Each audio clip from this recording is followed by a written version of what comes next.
All right, so today we're going to be talking about finishing up this project, and so I'm going to show you the last few steps. That's going to include cutting your collage into your silhouette.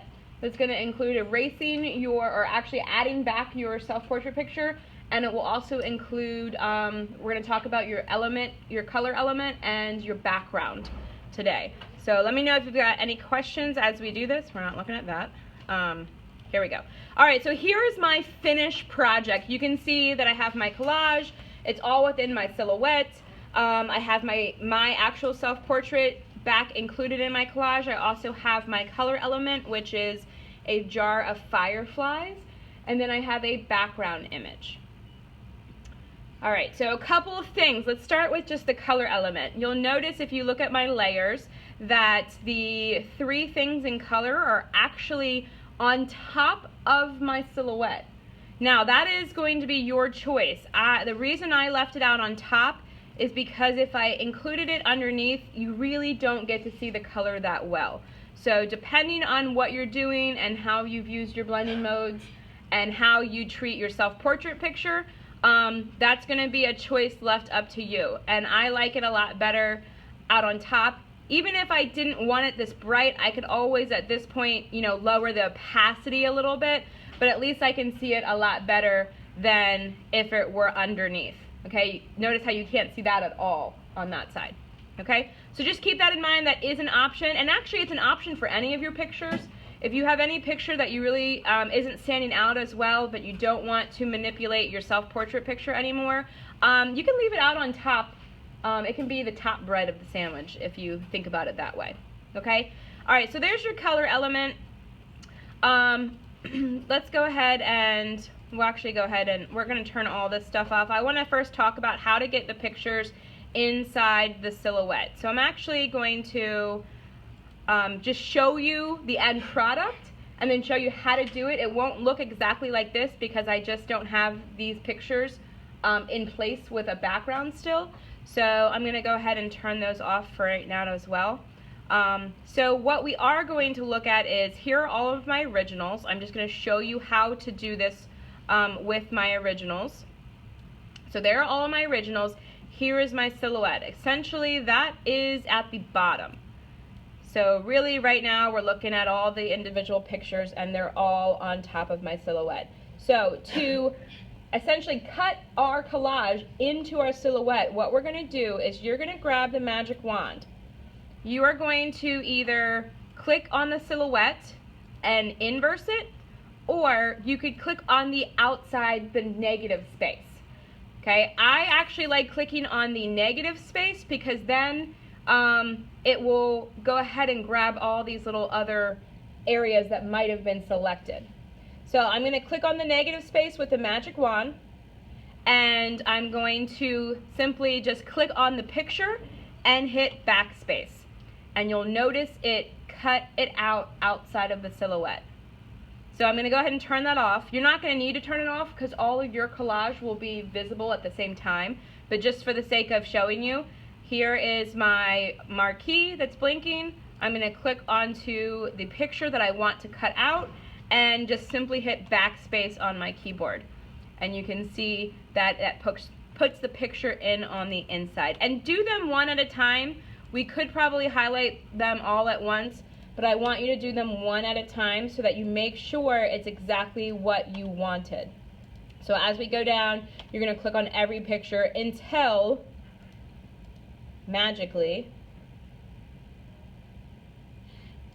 they are all back on and they're all within your silhouette. Okay, any questions about that process? All right, so on to adding our self-portrait back on. The reason why we want it on top is because we do want to still see that it's you, and we want a good balance. And so it's going to be easier to manipulate one photo versus manipulate all the photos. So that's why we're using it on top. What we are going to do, however, is we're going to be using it as a layer mask. So I'm going to go ahead and delete the layer mask that I have currently to show you how to do that. So right now, this is what my portrait looks like. This is what my collage looks like. So what I'm going to do is I'm going to hold Alt and add a layer mask. That's the one that makes it completely disappear. And then I'm going to be using my paintbrush with white color to add myself back on. So a couple tips for this one. One, you should definitely be using a brush that the hardness is low. So right now my hardness is set to 13%. You also want to be using an opacity that is, here's the opacity. Sorry guys, I'm doing this video too. That is lower, okay? You don't have to get too low. It just is going to depend on how you work. So I'm going to start at probably around 50% or so. And what's going to happen is I'm going to literally just start painting and the picture's going to show up. So if there's an area that you want it to be completely you at 100%, you're just going to have to go over that area multiple times until it's back at 100%. But a lot of this stuff you're not going to use in that way. You're going to probably use it at some sort of an opacity as you paint back on, because you don't want to cover everything up. If I like do my whole face, all of a sudden my husband's gone, and I don't think he'd appreciate that. So I want to pick and choose where I put myself back on. Here's the great thing. Using a layer mask, all we have to do is change this to black, and then we can erase ourselves again. Okay, so you can kind of push back and forth using, depending on what color you're using. So if I'm using black, it's going to essentially erase myself. If I'm using white, it's going to add me back on. All right, and that's because I'm working on a layer mask. All right, so here is my public service announcement. Do not work on the original, because if you work on the original and you mess up, you need to start over. You'd have to cut yourself out again. Okay, so make sure, first of all, you're working on a copy. Second, make sure you are working on the layer mask. If you do all this painting and erasing on the original, it's going to, you're gonna have to start over, and that's why we work on a copy to begin with. But you could very easily get kind of messed up and start thinking that you're erasing and then realize, oh wait a second, it's not erasing, it's turning it white, and that's because I'm actually painting on the picture. So if I delete the layer mask, this portrait is now totally messed up. Okay? And remember, there's only a certain point where you can go backwards. So let's see if I made it within. Nope, that's what I would have to live with. And that's gonna get you, that's not gonna make you happy. You're gonna have to start over, okay? So make sure, one, we're working on a copy. Two, we're actually working on the layer mask, not the picture. Okay? All right, so the nice thing is I already have this done, so I'm gonna just turn back on. So this is kind of where I'm happy with. I can still see my cat. I can see my husband and me. I can see the tree, the road, my son, my dog. So I'm really happy with that. And then I've already decided that I'm using my color out on top. I like the way that looks. And the last step is going to be adding the background. So the background, I don't want it to be a picture that distracts from your portrait. I want it to support it. And so what I'm actually going to suggest that you use is a tree texture, or not a tree texture, a texture. I decided to use a tree because a couple of my pictures have something to do with that. So I have my tree picture. I also have a picture of my dog outside. I also have a picture of catching fireflies, which is outside. I like to do things outside. So I think a tree would be really nice, tree texture. You can use any texture you want. There's so many. So what we're going to do is I'm going to put that in the back.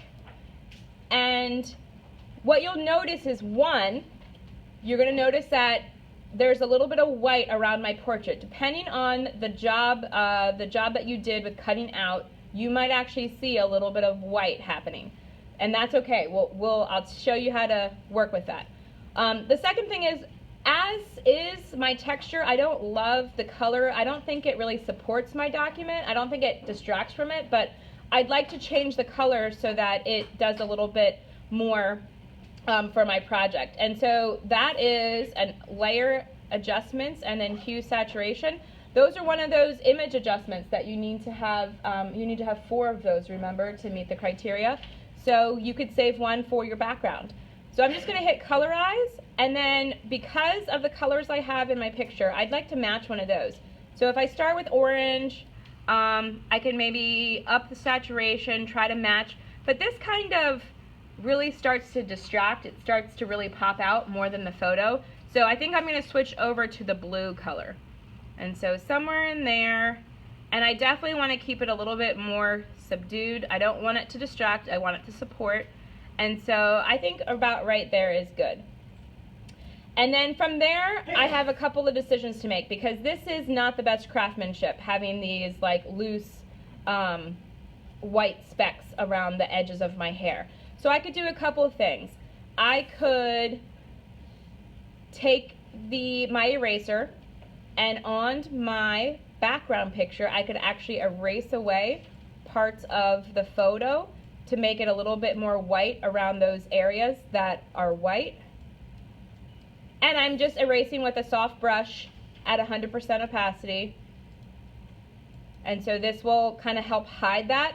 Or I could also use a layer mask. So what I did with this photo, here you can see my layer mask. I just used the radial brush to apply it back on in a circle fashion. And so it kind of was a circle. But last class I actually liked this one better than my eraser job. Actually now I like this one better. So I think that I'll go ahead and use this one now.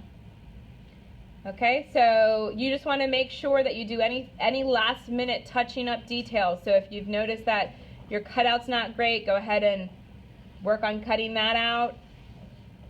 But in the end, this is kind of what I'm expecting and all the criteria that you need to meet to get there. Do you guys have any questions?